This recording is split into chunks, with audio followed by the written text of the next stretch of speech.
Tax learning with আসিফে সবাইকে স্বাগত। আজকে আমরা জানবো গিফট ভাউচার বা গিফট কার্ডের উপরে কোনো ভ্যাট আরোপিত হবে কি না। একটা উদাহরণ দিয়ে স্পষ্ট করি। ধরেন আপনি কোনো ব্র্যান্ড শপে গিয়েছেন, বাটা বা ইনফিনিটি বা আড়ং বা অন্য কোনো ব্র্যান্ড শপে। আপনি যে পণ্যটা কিনবেন সেটা ফিক্সড প্রাইসে বিক্রয় হয়, অর্থাৎ তাদের যেটা অনলাইন প্রাইস এবং শোরুম প্রাইস একই, কোনো দামাদামি হয় না। ধরে নিলাম যে আপনি 5,000 টাকার এক জোড়া জুতা কিনবেন বাটা থেকে, তাহলে এটার তো কোনো দামাদামি নেই, আপনাকে 5,000 টাকায় পকেট থেকে দিতে হবে।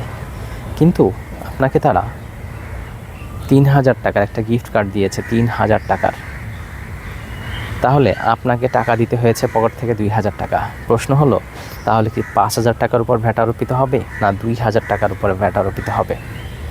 যেহেতু আপনি 2,000 টাকা দিয়েছেন, 3,000 টাকার একটা গিফট কার্ড বা গিফট ভাউচার দিয়ে আপনি সুবিধা পেয়েছেন, সুতরাং 2,000 টাকার উপরেই ভ্যাট আরোপিত হবে, 5,000 টাকার উপরে ভ্যাট আরোপিত হবে না।